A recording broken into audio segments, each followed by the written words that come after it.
राधे राधे, जय श्री कृष्णा, जय सच्चिदानंद। कैसे हैं आप सब? आशा आप सभी स्वस्थ और प्रसन्न होंगे। आइए कहानी सुनते हैं कि हमें जीवन में गुरु क्यों बनाना चाहिए, गुरु बनाना क्यों आवश्यक है।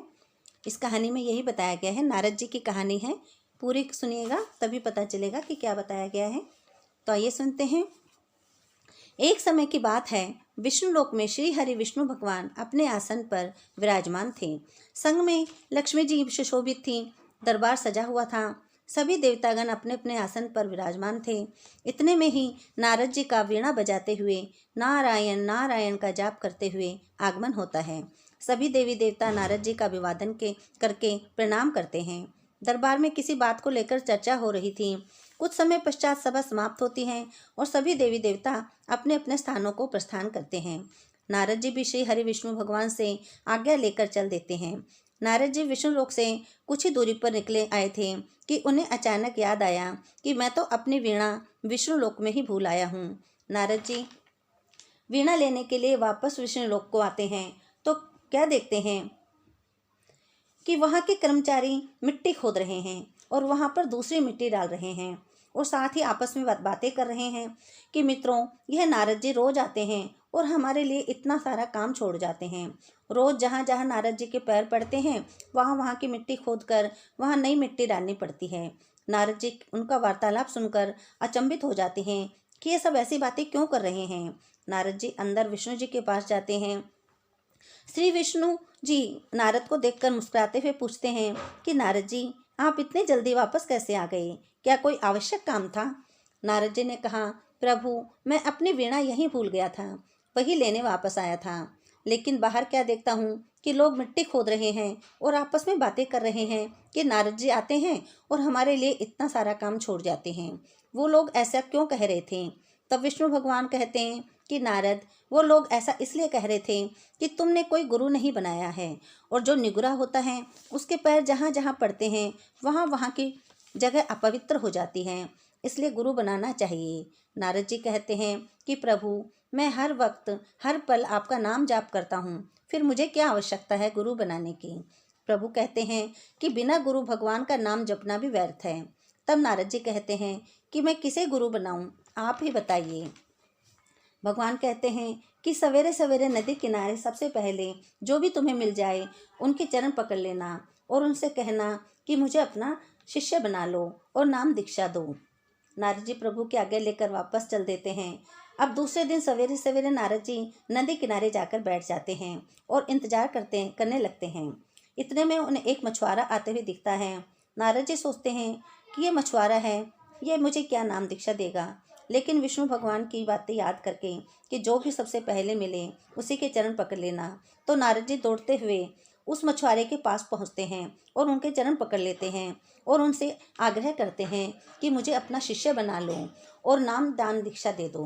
तो मछुआरा कहता है कि मैं तो एक मछुआरा हूँ, मैं तुम्हें कैसे शिष्य दे सकता हूँ, मैं तुम्हें कैसे शिष्य बना सकता हूँ।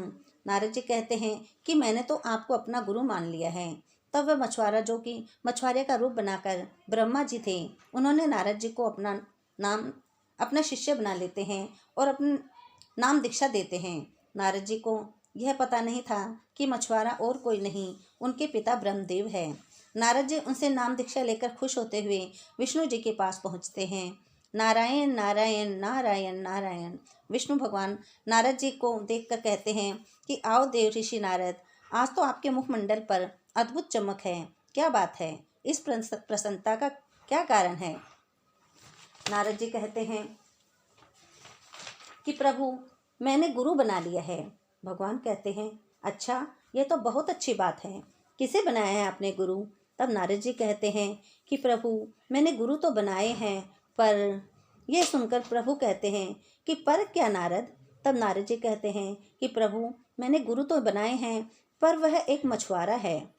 इतना सुनते ही भगवान विष्णु जी क्रोधित हो जाते हैं। नारद जी कहते हैं कि हे नारद, विष्णु भगवान कहते हैं कि हे नारद, तूने गुरु पर लगाया है, जा, मैं तुझे श्राप देता हूँ, तुम्हें 84 लाख योनियां भुगतनी पड़ेगी। नारद जी अत्यंत दुखी होते हैं और भगवान से क्षमा याचना करते हैं कि हे प्रभु, मुझे क्षमा कर दो, मुझसे भूल हो गई है। मुझसे बहुत बड़ा पाप हो गया है, मुझे क्षमा कर दो, और बार बार विनती करने लगे।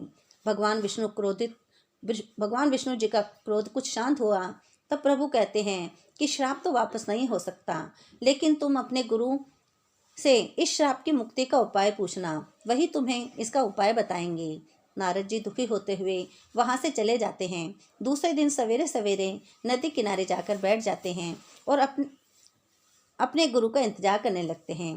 कुछ समय पश्चात मछुआरे के रूप में ब्रह्मदेव आते हैं और नारद जी उन्हें देखकर उनके चरणों से लिपट जाते हैं और बार बार क्षमा याचना करते हैं कि मुझे क्षमा कर दीजिए गुरुदेव, मैंने आपके लिए इस प्रकार के वाक्य कहे थे, और उन्हें सारा वृत्तांत बता देते हैं और विनती करते हैं कि आप ही मुझे प्रभु श्राप से मुक्ति का उपाय बताएं। तब मछुआरे रूपी ब्रह्मदेव ने नारद जी से कहा कि तुम विष्णु भगवान से के पास वापस जाओ और प्रभु से कहो कि प्रभु, जब आपने मुझे श्राप 84 लाख योनि भुगतने का श्राप दे ही दिया है, तो मुझे तो नहीं पता कि 84 लाख योनियाँ कैसी होती हैं। जरा आप ही बता दो और मुझे उन 84 लाख योनियों का नक्शा चित्र बनाकर दे दो, ताकि मैं देख तो लूँ कि मुझे कौन कौन सी योनियाँ भुगतनी हैं। यह सुनकर नारद जी फिर से विष्णु लोक में जाते हैं। नारायण का जाप करते हुए विष्णु जी उन्हें आते देखकर कहते हैं, नारद जी बहुत प्रसन्न दिख रहे हो। तो नारद जी कहते हैं कि प्रभु, बात ही ऐसी है। कुछ देर बाद नारद जी कहते हैं कि प्रभु, आपने मुझे 84 लाख योनियाँ भुगतने का श्राप दे दिया है, लेकिन मुझे तो पता ही नहीं कि मुझे कौन कौन सी योनियाँ भुगतनी हैं। इसलिए प्रभु, 84 लाख योनियाँ आपकी ही बनाई हुई है, तो आप मुझे उन 84 लाख योनियों का चित्र बना दो, ताकि मैं उन्हें देख तो लूँ कि मुझे कौन कौन सी योनि भुगतनी है। विष्णु भगवान 84 लाख योनियों का चित्र बनाकर नारद जी को दे देते हैं। अब तो नारद जी की खुशी का कोई ठिकाना ना रहा। जल्दी जल्दी उस चित्र को विष्णु जी के सामने बिछा दिया और उसके ऊपर लोटपोट होने लगे। विष्णु जी पूछते हैं कि नारद, ये आप क्या कर रहे हो? तब नारद जी कहते हैं कि 184 भोगी मैंने, 184 भोगी, 184 भोगी मैंने, 184 भोगी। इसी तरह बार बार इधर उधर लोटपोट होने लगते हैं और कहते जाते हैं, 184 भोगी मैंने, 184 भोगी। प्रभु कहते हैं कि ये सब क्या है, हमें भी बताओ।